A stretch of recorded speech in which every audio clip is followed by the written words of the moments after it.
Welcome to the Coffee Club, broadcasting live from New York with your host, Felix, and co-host, Dr. Mark. So let's have a cup of coffee and enjoy the show.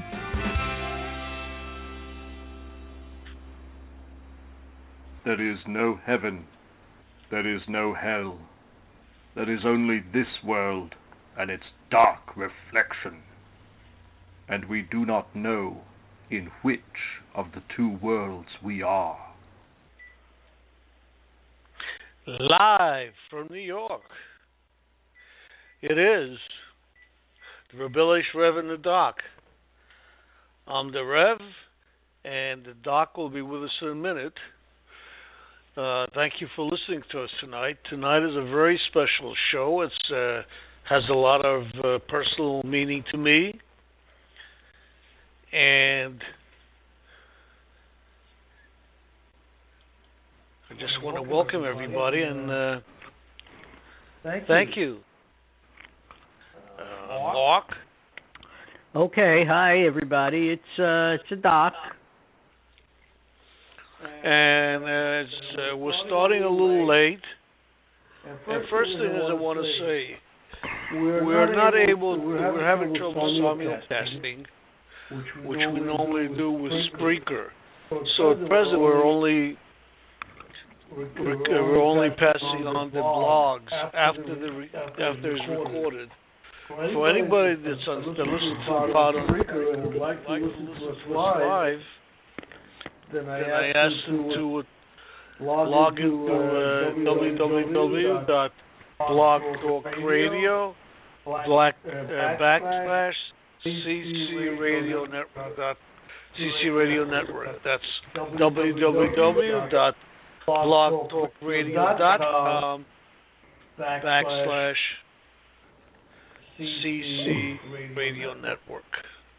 And I want to thank everybody. Welcome.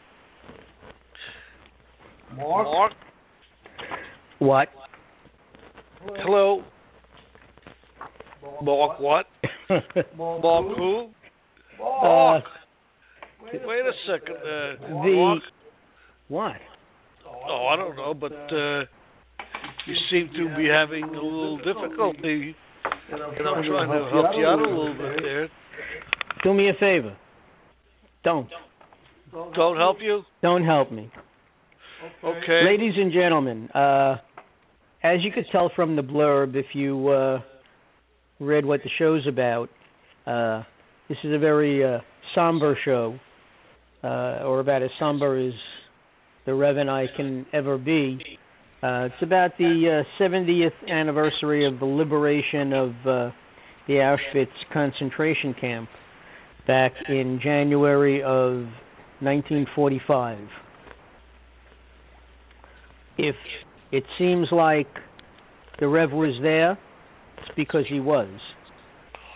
I'm that old? He was a thought, at least, in his mother's mind. But in any event, Auschwitz was the largest of the concentration camps, used as a forced work camp, killing center, medical experimentation, etc. It was located about 37 miles west of Krakow, Poland, and it was very near the German-Polish border.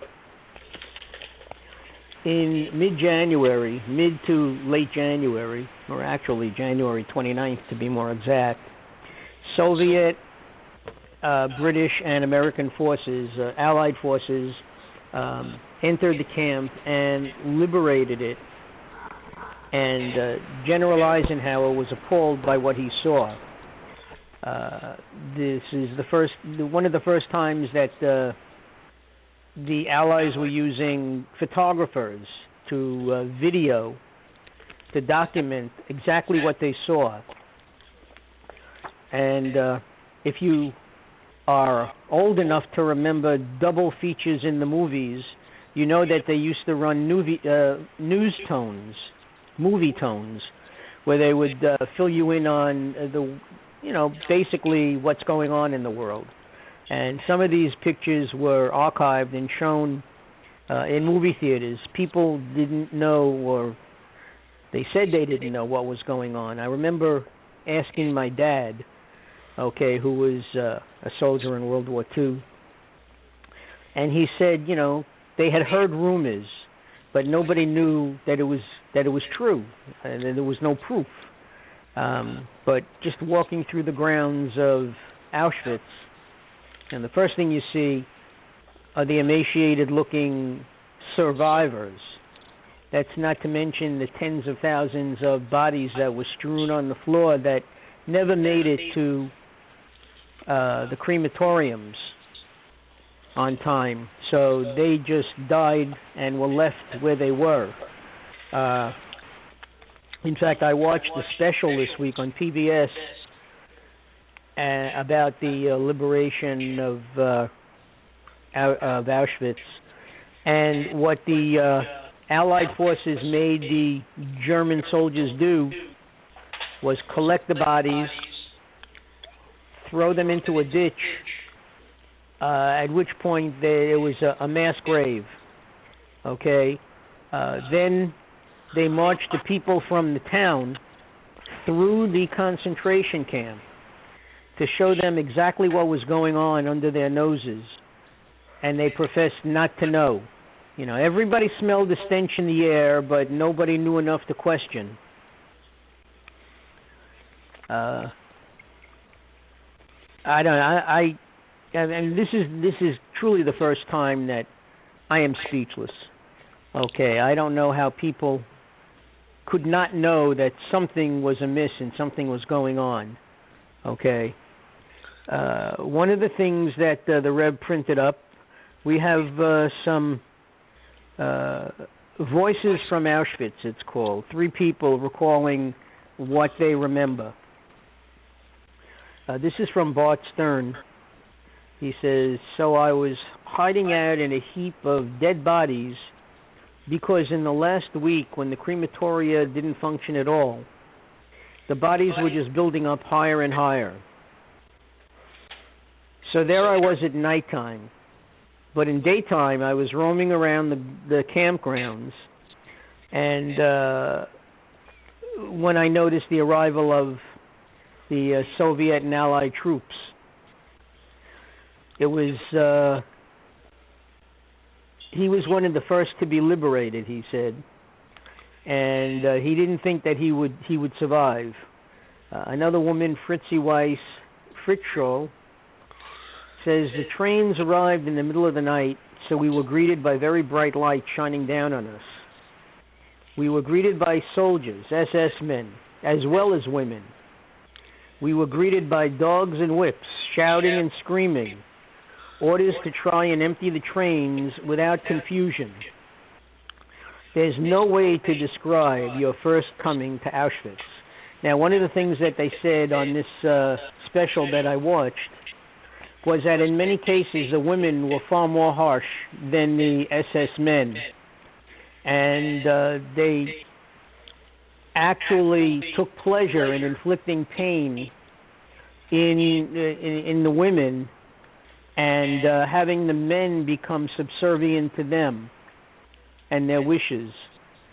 Then there's Lily Applebaum Lubkin Malnick, married 3 times, or at least twice. And they said, "From now on, you do not answer by your name. You're simply a number." And the delusion, the disappointment, the discouragement that I felt like I was not a human person anymore. And that's exactly what they wanted to do, the Germans. They wanted to dehumanize these people. They were called scum. They were called dogs. I mean, they treated the animals better than they treated the people in the concentration camp. So I'm going to let that sink in before I do any more storytelling. Rev, what do you got to say? Well, everybody's basically heard about this story of Auschwitz, but my mother lived in a town called Stanislawow, and Stanislawow was a small town There were 30,000 Jews that lived in that town. Only 100 survived. The rest were killed. As a matter of fact,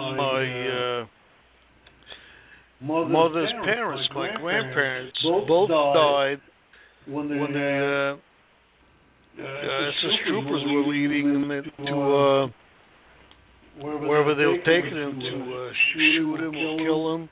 And my grandfather, I should say, tried to escape, and they shot him. And my grandmother took some poison at that time, and she killed herself, which was a better fate.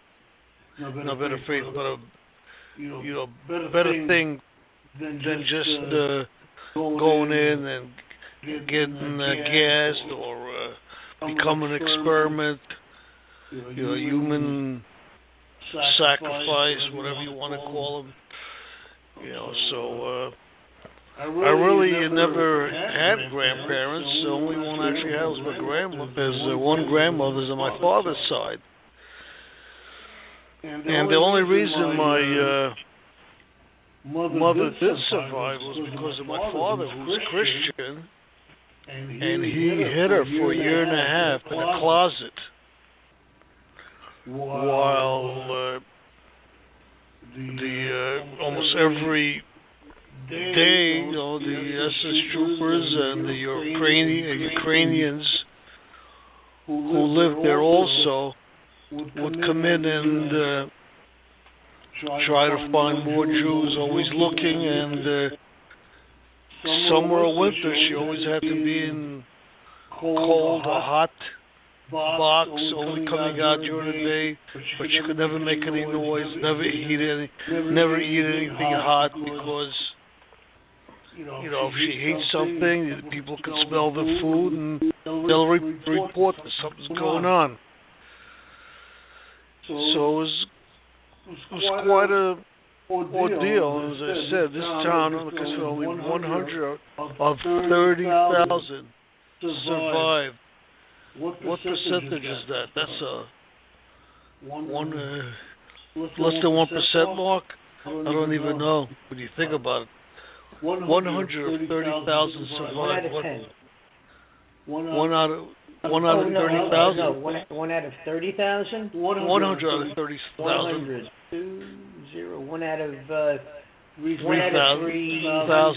3,000.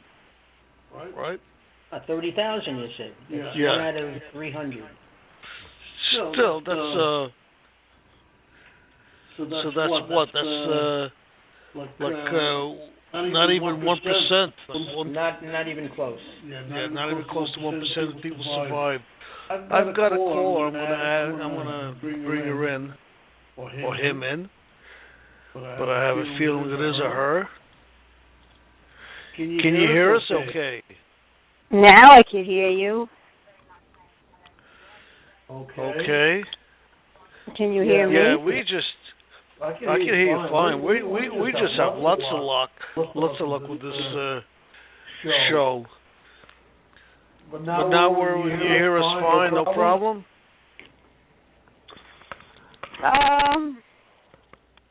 I'll be honest, you sound like you have an echo. We have an echo. Mm-hmm. Okay, I think we know how to turn off the echo. How about Mark? Mark, why don't you talk about it? See if you got an echo also. Hey, Elisa, how you doing? I'm okay. He's got I can hear an echo in the back, unless it's that 2-second delay or whatever it is, because I'm on the phone. No, we're all on the phone right now. We're too close. That's when we're hearing each other. That's the echo.